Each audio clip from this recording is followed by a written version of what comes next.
Welcome back to the AC Pulse. This is part 2 of The Offer on the Table Isn't Ownership. And if you thought that first half was wild, oof, buckle up, because now we're airing the full conversation, the one where they told on themselves using buzzwords, contradictions, and of course, condescending smiles to mask the fact they never planned to share power. This is not a negotiation, it's a pure performance. And we saved the receipts. At this point, it's not a misunderstanding or clarifying call or even a follow up call. This is a negotiation strategy, and they're trying to get the benefits of community ownership, power, and control without ever giving it up to who it rightfully belongs to. And it doesn't stop there. Let's talk about how many times he flip-flopped on the ownership question between the for-profit or the non-profit, between avant-garde, between the LLC, like a shell game. He says, so the ownership would go to avant-garde, not AJ. AJ would be the operator, but the non-profit owns it. Okay, and if it fails, how do we protect the DDA funds depending on which entity has the title? They would be the renters. The renters would be the renters, he said. And I had to be like, what? The renters would be the renters? What? This is the moment I realize they don't care who owns it as long as it's not me, not my org, not my community, not any structure that doesn't have their name on the deed. They brought up 4 different ownership scenarios only to protect their asset. They never once asked how to protect our dream, because it isn't about the building, it's about the power behind the building. And if we're holding it, they're not interested. I know the value between lease and ownership, and it just doesn't right now, not in this climate. It does not compare. And so for us, we would be even if it's below market. Yeah, absolutely, because we would be risking closing in 2 years. Yeah. Excuse me, sir? I was speaking. And just so we're clear, your point? It's not more important than mine. In fact, you've already made it. What is this now? The 4th, 5th, 6th time? We heard you the first time. Repeating it louder and over a woman does not make it any more valid. It just makes it louder and more fragile. If we made that decision, which is why we had to step away from DDP. We would not exist if we had taken that. What was DDP's proposal? Seriously? You heard that, right? I said if we agreed to it, we'd be closed, and I used his verbiage, 2 years. And that's why we walked away. And what I'm saying is we're not taking your deal if this is what it is. And his response? Oh, nothing. He didn't flinch. He didn't even ask any follow-up questions to my statement. He didn't ask what would it take to make the model sustainable for us. He just moved right along and asked, well, what would you be open to then? Excuse me? I just told you your proposal is a fast track to collapse, and your response is, but would you still consider it? That's not negotiation. That's negligence. We're not here to partner. They're not here to partner with us. They're here trying to get us to absorb all the risks of their offer so they can claim a win in a funding report, and we can just go away. And let's be real. If a for-profit developer had told you their model would fail in 2 years under your terms, you'd be redlining the deal because we're artists and we're expected to take whatever's on the table? You think silence is a suitable response. And I'm here to tell you it's not. And that silence, that told me everything I needed to know. Are you a community leader who wants to control the narrative without actually sharing the power? Introducing Collabolite, trademark, the first equity-branded partnership plan that lets you look inclusive without giving up anything.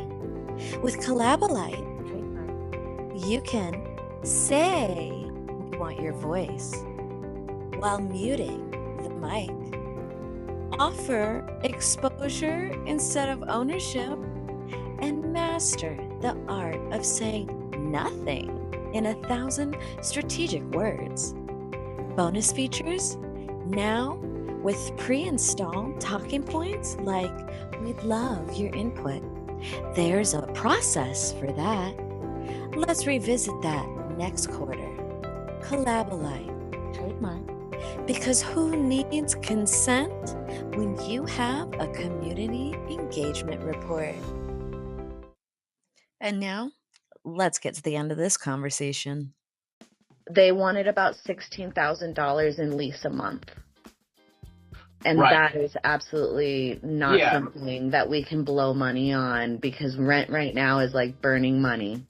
And so we are already a nonprofit, running nonprofit programs. Sure, we have our for-profit entity, but that's really just for administration and operational, efficiency and effectiveness. And so, like I said, if y'all can come together and find some sort of middle ground and, figure out how we can be more collaborative or, partner in a way to do this, that's really like where we could really take it back to the table and have a discussion. But not, leasing is just not a good option. So let me...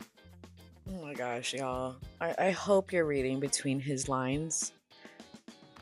Rent right now is like burning money. And he says, even below market rate. Translation, isn't it enough that we give you crumbs? Do you really expect to own the kitchen? They want us to run the space, take on the labor, assume all the risk, and maintain the image. But when it comes to ownership, that's a no. And then they wonder why these programs fail. Doors are closed, and we're saying no.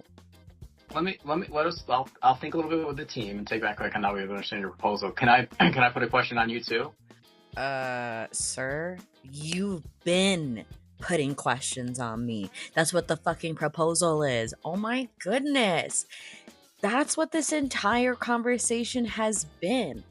What you meant to say was, can I ask you one more thing that protects our interests while completely ignoring yours? The audacity. And the kicker, he says that right after I just explained clearly that accepting their model would literally put us at risk of being shut down. So you're telling me I just walk through the math of collapse, and your response was to casually toss one more liability for you, a clause, into the mix? That's not a question, that's a setup. And that's pushing me into traffic and asking if I'd mind filing the insurance paperwork too. Also, why am I the one answering their financial risk question? Why am I, yet again, doing unpaid labor to protect their asset? Why am I out here stitching together the safety net while they hold the deed, the funding, and the audacity? How is it that I'm the risk, but they're the ones asking me to build the cushion? Make it make sense. Yeah. Right. So in the ownership structure, right, if DDA funds are used for an ownership that gets transferred over to Avant-Garde or AG, right, one of your entities. Sure. And to your point, the model doesn't work in the law in the future. Okay, 2 or 3 years for whatever reason. And this is not our hope, but this is any applicant that we have to talk to, right? If things don't go as planned, and the model is not sustainable after a year, 2 or 3. Okay. How does DDA manage the risk of its investment into that? Did you hear him? The slip that said it all. This is not our hope, but this is a really neat application that we have to talk to. That wasn't just awkward phrasing. That was a Freudian slip. And mind you, he's still planning our detriment in this question. He really meant to say, well, that's a debate. We don't want your project to fail. But what actually came out, it's not our hope that you succeed. Because hope isn't the plan. Control is. That's what this conversation is really about. He wants to know how they're going to control the situation, not just invest in the community without some sort of gain. Like, this is someone playing with taxpayer dollars and really having a conversation that seems like I should be having inside a bank, not city funding. Because you can't create equity while withholding ownership. Artists are taxpayers too. So we're not just asking to be included, we are asking to lead. That's what scares them. When we say ownership, which mind you, I tried to avoid saying that because I could tell it was a trigger word. I could tell it was exactly the word he was not going to approve of. And when we say that, we're not talking about property lines. We're talking about self-determination. We're not going to sit here and ask for scraps. Mind you, you heard I wasn't asking for a thing. We're building models, and they're scared we might win. And this meeting was just a front. They want your research, your labor, and your vision, but they don't want to guarantee your inclusion. That's not partnership. That's exploitation in polite font. They said they wanted collaboration, but what they really want is control. And we're done performing gratitude for offers that aren't mutual, for partnerships that require our silence, our compliance, and our labor without leverage. So here's your reminder.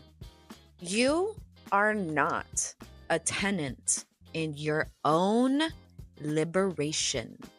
You are not here to make someone else's system look progressive. You are the system shift. And we're not asking, we're building. So the next time they tell you, we love your idea, but then try to lease it back to you, ask them, if you really believe in this, why are you so afraid of us owning it? Because here's the truth. Collaboration without equity is just exploitation with better branding. Partnership without power is performance. And access without ownership is how they keep us grateful, but not grounded. This is not about one meeting or one deal, or as you heard me say and mention DDP several times. It isn't about one building, and it isn't about one opportunity. This is about reclaiming what has always been ours. Our vision, our value, our voice, and our land. Because we're not guests in this creative economy. We are the architects, and we do not need their permission. We are the plan, and we're not just building for us, we're building the exit door for everyone still stuck inside. So there it is. They asked the questions, I answered. They dodged, I documented. And if you've been listening closely, you already know this wasn't just a meeting, it was a blueprint for how they preserve control under the banner of collaboration, for how they mask gatekeeping in financial jargon, and for how they ask us to co manage the thing they never planned to share. Let this be your reminder. You do not owe anyone a strategy for how to safely fund your liberation. You do not need to negotiate your autonomy into someone else's risk matrix. And you sure as hell don't need to lease your own legacy just to get in the door. So the next time they say, we love the idea, we're just concerned about the structure, remind them, you are not the risk. You are the asset, and your vision is not a liability. It's a revolution. This has been the AC Pulse, where the mic stays hot, the masks come off, and the gatekeepers don't get the last word. All right, did you like that episode? Send it to someone who's still waiting for permission, because the AC Pulse is just getting louder. And for those who want more, we'll be releasing the full uncut bonus commentary on Patreon and say all the things I couldn't say on that call.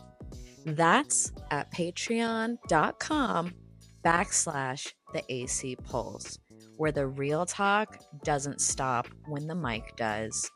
Follow the movement, tell the truth, and remember, they're not the opportunity. You are.